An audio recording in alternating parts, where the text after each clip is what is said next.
Hey, and welcome to Green Shoe Conversations. This is episode 15. I'm so excited you guys are joining us. I'm Stephanie Cochran, the Executive Director of the Green Shoe Foundation, and we are a mental health agency, and we do a 5-day intensive outpatient retreat for adults 21 and older who are dealing with relational trauma, codependency, anxiety, depression, any of those life issues that get us stuck. And today with me, I have some awesome members of my team. I've got Mr. Stephen Brinkworth. Hello. And Miss Hello. Rebecca Holt. Hey, Rebecca.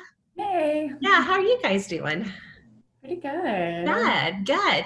I know this is our episode 15, but kind of giving people a kind of relation in our world today. This is the first day of fall weather, so it's pretty exciting with the big shift from our hot temperatures having some cool weather today. So it's funny how that kind of energizes me, where you think a rainy day would I'd want to curl up, which don't worry, I do, but maybe they'll come tomorrow. With that, I just love the changes in the weather.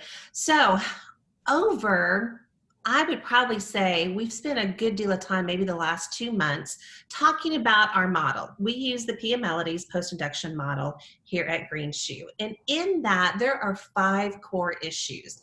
And if you haven't caught any of our conversations before, again, I'd encourage you guys to go back and listen because we've talked about 4 of those core issues in detail. And today we're going to talk about number 5. Now, and this is kind of my quiz that you guys are quizzing me on, we have gone over self-esteem, boundaries, reality, and then last week we talked about dependency. And so this week we're going to kind of talk about moderation. But the really cool part about this is it really interconnects with all of the other core issues. So particularly with the boundaries and the reality. So even though I know we're talking about moderation, we really get to talk about everything and kind of how it kind of all comes together with that. Yeah. The one thing though about the core issues is we've spent time too looking at where we develop those core issues. So we really need to start there with moderation. First off, what is moderation? Yeah, so moderation, and we call it living a life of moderation.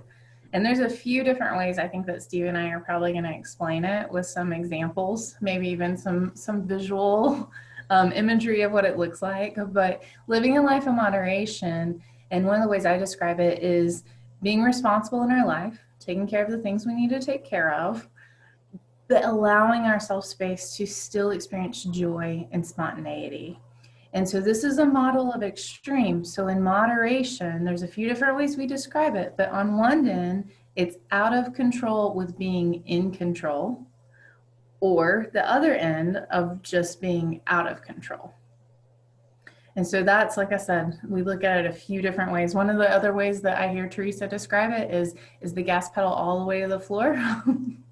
Or is the brake pedal all the way to the floor? And finding that balance where, we're not going 100 miles an hour with no boundaries or, overwhelming others, but we're also not so stuck in our ways or so focused on what we have to be doing or we should be doing that we don't have any joy and spontaneity in our life. Yeah, that's interesting the way you said that, out of control with being in control.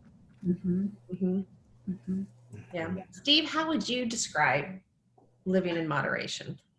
One of the things that immediately came to mind, we were talking about this a little bit yesterday, and I had a memory come to mind as Rebecca was talking about the gas pedal all the way to the floor and the brake all the way to the floor.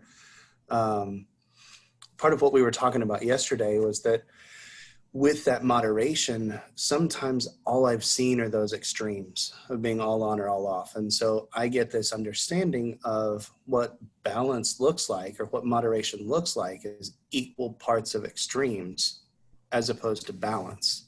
And the memory that came to mind was that my mom's dad used to drive with both feet, which is a very jerky ride. So thinking about having one foot on the gas, one foot on the brake at all times, you've got one foot in both of those extremes. And so not having that balance of having a smooth ride down the road, recognizing that with moderation, it doesn't have to look like what I saw growing up. So if what I saw were those extremes, that balance doesn't mean I've got equal parts of those extremes, but that I have balance and recognize when I'm getting out of balance and into either of those extremes. So that's something that kind of came to mind as I was hearing Rebecca talk about. I just remembered those car rides with my papa and what that felt like to have those extremes operating at the same time with literally a gas pedal and a brake pedal. Right. I can absolutely relate to that. My dad has an old car, and there are times you had to drive it that way because if you were completely off the gas, it would die. So, but it's a very odd feeling trying to get both of them to work, and you really can't, so, because no matter what, either the car dies or, it's too jerky or you're revving the engine too much. Yeah, it's interesting. Yeah, it's interesting, and I'll take it a step further, but relationally, if we're with someone who's, gas pedal brake, we never know what to expect. We can't relax. It's kind of like you never know when that jerking of like brake pedal is going to come up. And so that's a great example, Steve. And yeah. Yeah, because if you're the passenger, you have no idea what's coming. No. No, and that's part of what we talk about too with that moderation is what it looks like relationally when I'm completely spontaneous with no boundaries, that's offensive to other people. And so thinking about being that passenger in the car and not knowing what's coming, that can bring up a lot of fear. Right. And we spent some time when we talked about boundaries with that, about offending others. And we can do that through our spontaneity when we have that extreme, with that. Now, how does our childhood and those relationships growing up, how does that develop or connect our moderation with the things we learn? Yeah, so I think that, and I'd like to talk about just that spontaneity, because if you think about a child, they're completely spontaneous. Sometimes, I've got nephews that are pretty young in age, 2 and 5, and their bodies sometimes are completely spontaneous, the movements that they make. And in childhood, whenever you get to experience spontaneity, you get to find out a little bit about who you are and express yourself, get in touch with your authentic self. So if you grow up in a home where that's shut down, you're told, don't be silly, don't play, don't be messy, just don't be spontaneous. Then as an adult, we might experience shame when we do spontaneous things. Now, the other side of that is if we grew up in a home that's very structured and you have to have things in place, or maybe you have a parent that was a perfectionist or a caregiver that, had these expectations. When we get older, we might feel shame if we're not in a place of moderation. And so it comes in different ways. Or we might go to the other place where I'm not going to have any routine. Maybe my parent never had a routine. It was just kind of do whatever you want, whenever you want. So as you get older, it may be harder to have those boundaries of I've got to have some moderation in my life. And I like how you said this too. And this is something I know that we have kind of said every week. There's not a good or bad with these extremes. Each one has its own positive aspects, but being all in one is where we see how it affects our relationships. And that's the same thing. If you have that parent that was always spontaneous or everything was always about fun, then we never learned how to set limits or what limits were. And so again, going back to the boundaries, then we don't know that we're being offensive to others. Absolutely. Yeah. And on the other extreme of that, when your boundaries are so walled up and you're in that out of control of being in control, it's hard to know who you are. It's hard to connect with someone if we don't see any of their spontaneity. It's hard to get past that wall, that boundary that they put up. Yeah, very true. So how does reality connect with moderation? Because that's the other core issue that really seems to kind of intertwine. Thinking about what Rebecca was just sharing with those examples of what I may have seen in growing up, one of the things that comes to mind with that reality is that if I'm seeing someone who is very detail oriented. Everything has its place. That's the pattern that I'm familiar with.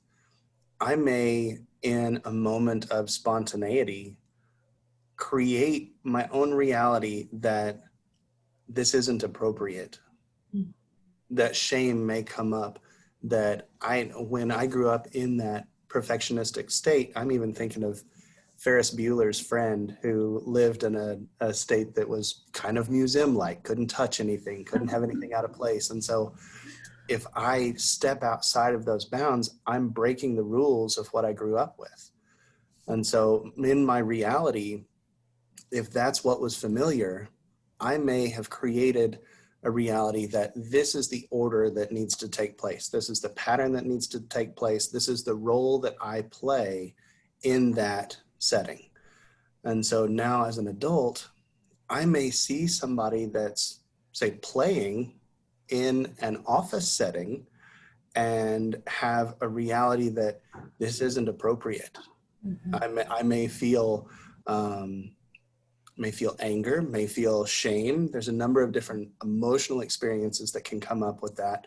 And I may even hinder my own ability to get in touch with play or self-care because I feel like work is taking a priority, not just at work, but at home too. And so I may shut that play down, shut that spontaneity down, which ultimately is going to impact how I engage relationally with other people. So if I'm shutting that down, it also creates a disconnection from those people that I'm close to. Yeah. It creates a chasm that can shut that down. And similarly, at the other extreme, too much of that spontaneity can cause chaos.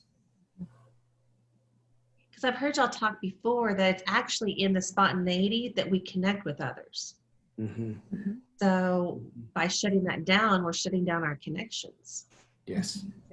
Yeah. We don't get to show our authentic self if we have completely shut down our spontaneity and our joy. So how do you find balance? I think when we were talking the other day, it made me think of a teeter-totter. You know, you go back and forth between the two. But with this one, what did you say, Steve? Something, we want to create a bench. You know, so you've got to be able to walk back and forth and to, flow, because clearly we need to be spontaneous. But me deciding to have a dance party in the middle of work is probably not a good idea, right? Unless it's Friday afternoon. But, I'm in. yeah. So how do you find that balance? Well, and I think one thing with that, with all of these core issues, is awareness is a huge part of it. So you start thinking about, where do I tend to land on the extreme? And it may be in one place. At work, I'm over here, and at home, I'm over here. But that awareness is a huge part of it. From there, and if we go to those boundaries, is being able to set boundaries that you can allow time for spontaneity and joy. If you're on the other end of the moderation and you have no joy and spontaneity, setting boundaries. I'm going to do this for myself is a big part of that. I always think, whenever I think about balance, whenever my husband and I travel, so I tend to go to the extreme of out of control of being in control. And he tends to go to the just out of control. He packs a bag and is like, hey, we're leaving for 7 days. We'll figure it out. And I'm like, huh? I need you to reference the agenda I made. And so in that moment, I have to have that awareness of I am going to an extreme, and I'm going to have to think about the feelings I feel. Is it fear, coming up? Is it shame because I got to have it all together? But then taking some time to say, where can I be spontaneous in this? Where can I say, you know what, this day, no schedule. We're going to do what we want, because on vacation, you have to have that spontaneous time. Sure. And so again, awareness, but then also thinking about the feelings that come up whenever you come away from that extreme. Yeah. And great example, because also with that, if you're not on schedule and you miss your flight, then you don't get to have the vacation. Yeah. So you get to see all those points. It's funny.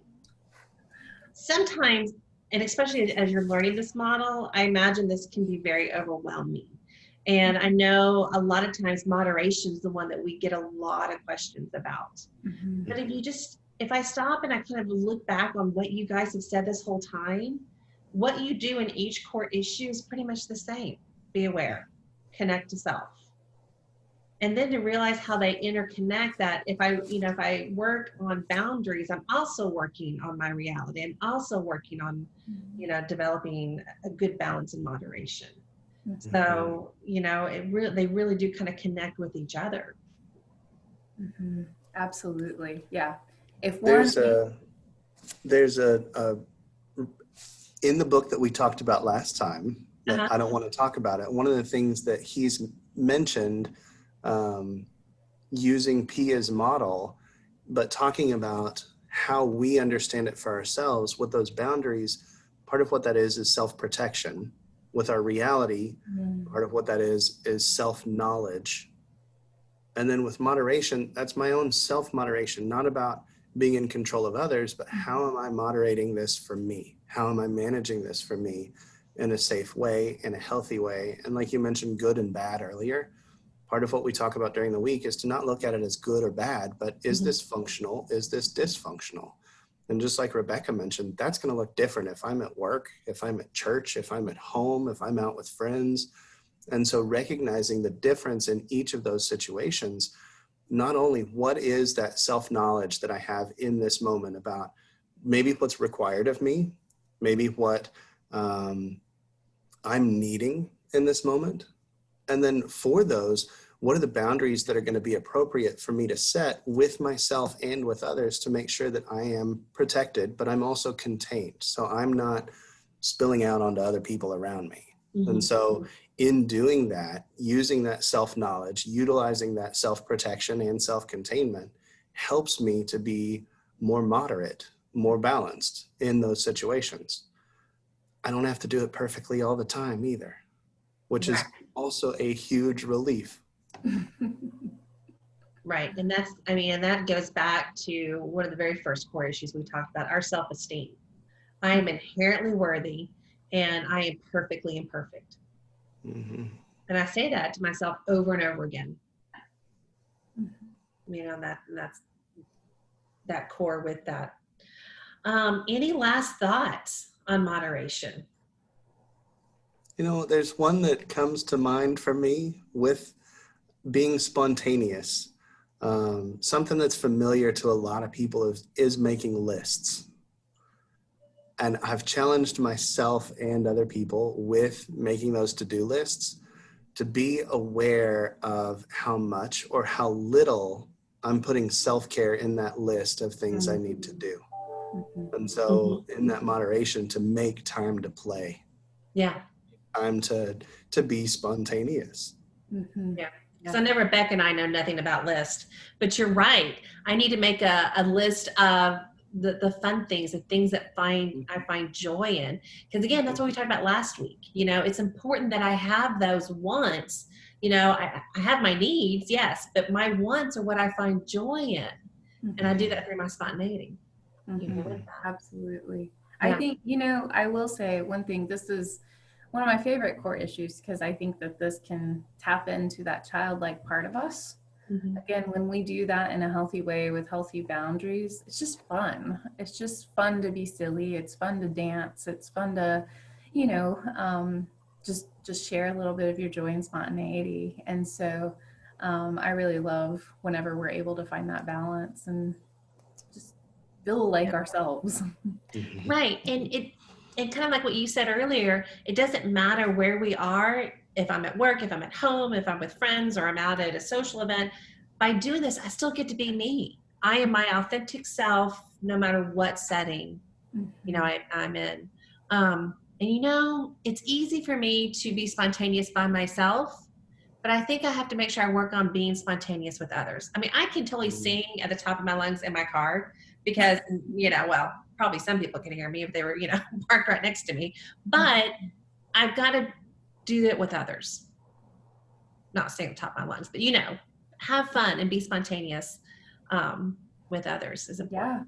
If you're so wrapped up and worried about how people view you, and that goes into so many core issues, but you're just shut down. You don't get to show who you really are. I connect when you talk about singing. We've talked about that, Singing in front of people is terrifying, but I realize that if I don't, I shut down part of who I am, a huge part of who I am. Right. And I know I've been blessed by you and your husband doing that, and connecting and having fun. And I know Steve's, done that with as well. And even as a team, I know there's times where we just, it's not about work. We're just having fun. And you've got to find that. Absolutely. So, well, guys, thanks for joining me. Again, another great conversation in talking about the core issues. We actually have had a couple people talk to us a little bit, wanting us to talk more about addiction. I know we've touched on it and how it kind of plays out through each core issue. And it just so happens the month of September is Recovery Awareness Month. And so we're going to dive into that next week. I think, Rebecca, you're going to join me, and then we're going to have a special guest join us as well. And we're really going to look more at addiction. And, we use the term compulsive behaviors as well and what that means. So I'm excited about that. And I'm hoping everybody's going to be able to join us next week. And again, if you have any other questions or suggestions, make sure you reach out to us. We're on all the socials, Facebook, LinkedIn, Instagram, as well as you can email us at info@greenshoe.org. And if not, we will see everybody next week.